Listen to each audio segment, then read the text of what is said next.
Hey good looking, I'm Vixen, and welcome back, or welcome for the first time. In the last episode, this happened. I don't know and I don't care! Let the epic story continue.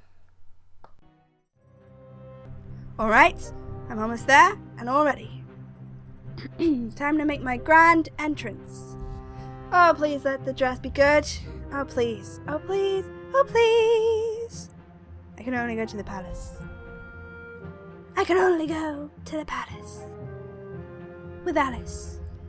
And no malice.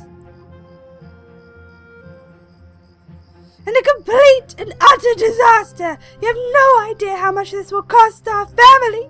You had a chance to secure the future for yourselves! And for your children and their children, you'll be very lucky to find a single man in the kingdom willing to court you after the display you gave tonight! And good riddance! What did you say? Mother, look! There's some commotion in the ballroom. I think someone important has arrived. Indeed, whoever that is, they can afford to be late, so I'm guessing it really has to be someone important. The tension kills me. Won't Perot recognize me? Everyone has gone silent. What is going on? Whoa! She looks like a doll. Looks like we have a latecomer, and an interesting one at that. Ball gown. That is a mighty fine dress. Ding! Wait, is that? I think I know her. I don't applaud her lack of punctuality, but she certainly knows how to make an entrance. I wonder who she might be. I don't think punctuality is among the top qualities expected from a future queen. What about stunning looks? Not a prerequisite, but then again, neither is courage, and this one clearly has plenty of both. But watch out, my prince. She is coming. Good evening, your highness, and to you too, captain. Good evening, my lady. Now, if you please excuse me, my prince? Good evening, my lady. I've noticed you only just arrived.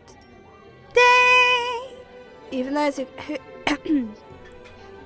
who care little for appearances must accept the fact that people still judge others by their looks. That's why proper preparations have to take time. And if I may judge, the outcome is positively stunning. Flattery is a very pleasant way of showing others we want something from them. So what is it that you want in this situation, my prince? Is it an obedient wife, a wise consort, or just someone to keep you warm at night?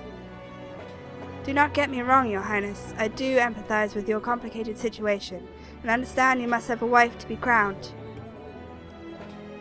I see you don't hold social I can see you don't hold social conventions in high regard.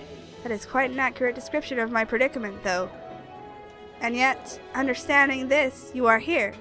Don't tell me it's to taste wine from the royal cellars. Frankly, there's more than one reason. The wine, the food, not to mention company. I won't deny I find power interesting, especially after hearing all the rumors. Oh, so there is a little spark of curiosity behind that cold, inquisitive look. There's nothing more natural than being attracted to power, my lady. I didn't say I was attracted to it. I merely stated that I find it, and those who wield it, intriguing. For example, what kind of person does one have to be a good ruler? A sound philosophical question, worthy of the author of The Duke. And what are your views on the matter? Although her approach may at times be cynical or overly instrumental, I believe that Livia Malik managed to describe power in its actual rather than ideal form. An independent judgment from a well-read lady. How very refreshing. I always regretted the kingdom that such a fine scholar as Lady Malik does not hail from our kingdom. She's so hunched. Perhaps I was simply blind to the treasures of our realm, the fact that some women do in fact receive education even in this backwater land. You speak harshly about your own kingdom, my prince. Criticism may be the only weapon of the powerless, but you are hardly without power, are you not? To be honest, I am pretty powerless. Being a prince mostly entitles me to living in more comfortable quarters than, say, the town's innkeeper. but I don't even get a fraction of his power. But assuming I was a king already, what would you have me do, my lady? What changes would satisfy subtle tastes of a learned, modern woman such as you? I might have read a few books, but I am not a politician. I can speak generally of injustices that require mending or errors which need to be corrected. I believe the kingdom would benefit from reforms and a more modern style of government. Isn't that a polite way of saying that monarchy is obsolete? Not necessarily. An enlightened ruler may balance novelty and freedom with stability and tradition, as long as he keeps those who could threaten him either too satisfied or too afraid to rise up against him. Against him or her, I would add. Yes, gender plays no role in such matters. At least here we have some equity. I must admit you are an intriguing woman, my lady, very different from the rest of the people who came here today. They don't seem to be even slightly bothered by the masks they have to wear. I wonder if it's so because they wear them every single day as well. Ugh. But you are different. You may be wearing a mask, but you speak to me plainly and honestly, risking being misunderstood or simply rejected. I can appreciate that, even if you did leave me a bit flabbergasted. Ding! I know exactly what you mean, Your Highness. Being raised in a place filled with deceit and spite, I learned very well the value of masks. When threatened, people will rather forget who they are than risk being hurt. And if their surroundings require it, they will lose themselves forever, only to survive. We're all slaves to convention, from a servant to a lord. I must admit, I find the dictum terrifying, that all of us are merely actors on some stage set out for us. Be it others or fate, being determined by things we can't control is frightening. I know it all too well. You speak of your family?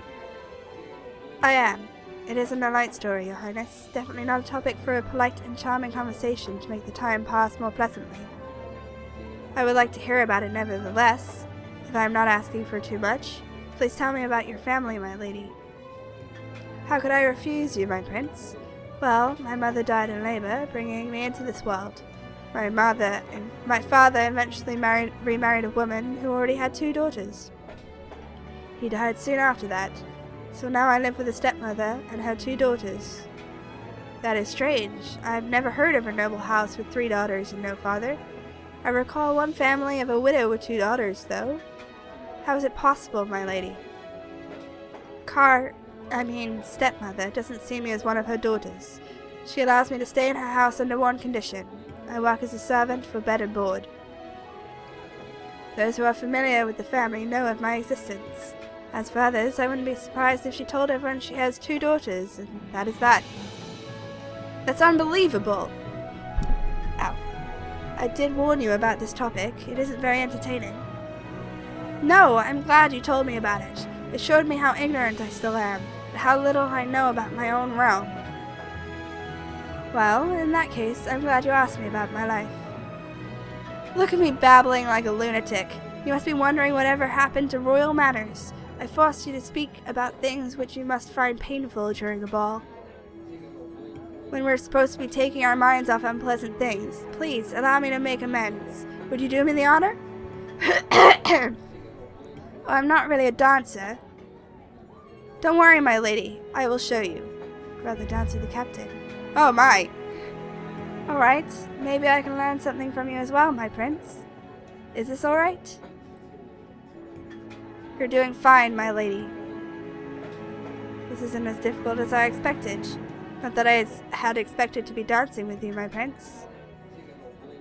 And yet here we are. It feels very natural, too. Who knows, maybe it was fate that brought the 2 of us together. Ding! Fate? And what is it that really brought me here tonight? Do you truly believe it was some mystical force? I can imagine getting here must have been difficult for you, considering your situation. To put it mildly, yes, but I wouldn't call it fate, my prince. To the contrary, if it was up to fate, I'd be cleaning the dishes this very moment. No, Your Highness. The only reason I'm here is because I do not believe in any other force. Any force other than my own ability to influence the world around me.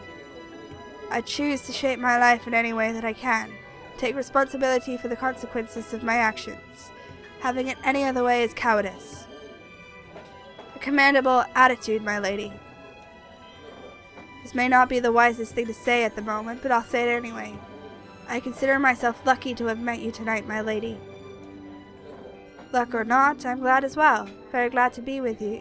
Here with you, Prince. I'd rather dance with the captain. Have I complimented your eyes already? Strange. I can't seem to remember. Neither can I. Let's assume you haven't. I can't get enough of looking into them. They have these amazing dancing sparks in them. They suit you more than well. They speak of wit and intelligence.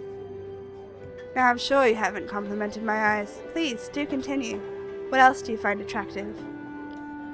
I will then. I adore watching your lips as well. They move so gracefully when you speak, as if conveying a promise. And what promise have you read from them? I dare not say it. Let's move on. Your neck. Skip the neck, Prince? What about my chest? Aren't you supposed to be running away with the captain? Chest is not the word I'd use. And what word would you prefer?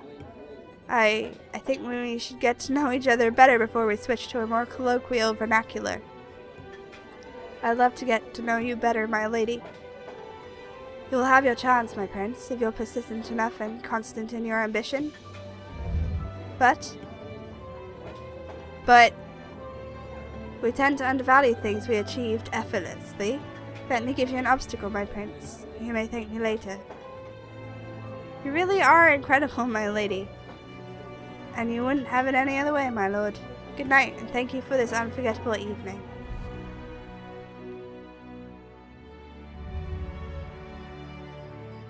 Hello, family.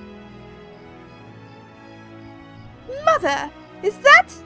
What? Is that supposed to be Gloria speaking? Well, I'll be... Cinders? Carmosa, girls, are you enjoying the ball? I certainly am. Ding! Brazen little brat! How dare you come here, show up in front of the prince like some harlot! Steal his attention away from my daughters. Oh really? Because the girls were doing so well on their own? You know, I think it's always easier to be charming and make a good impression on people when you're relaxed and confident about what you're doing. I came here out of my own will, Carmosa, while your poor daughters only came because they either fear or don't want to disappoint you. You little! They came because they knew it's important! They came because you put the weight of your sick ambition on their shoulders and whipped them to make them go faster. The fact that you can't see your mistake makes your failure all the more tragic. Perhaps I was mistaken. Cinders, you were really amazing. Yeah, not bad. Not bad at all. Thanks. So what are you going to do now? Got any more surprises for the evening? If you do, then please warn us in advance or someone may have a heart attack. Surprises? What do you expect me to do? I'll just head back home. I got what I wanted, right? Besides, these shoes are killing me. What are they even made of, blasted thing? It's the left one that almost cut my skin. It's glass, isn't it? Let's see if I can send you flying over the wall, shall we? There! And stay there. I'll be going now. It's really hard to walk in only one heel. Take care, ladies.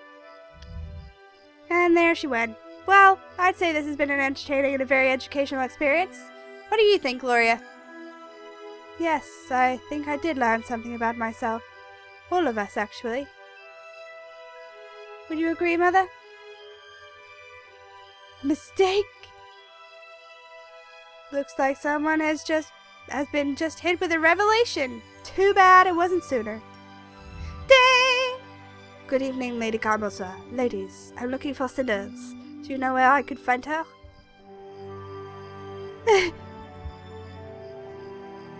My lady?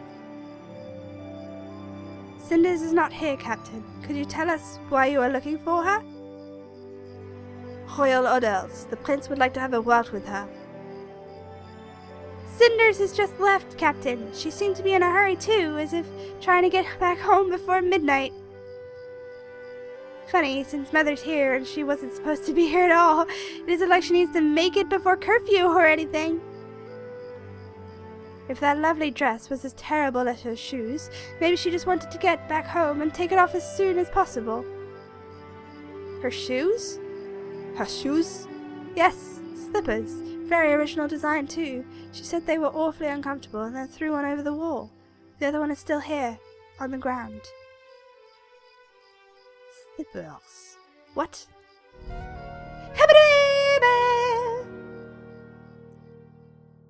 Well, that's all for today, folks, but the story will continue. I hope you all have a wonderful afternoon, evening, morning, or whatever it is, wherever you are. I will see you all in the future. TTFN and cheerio!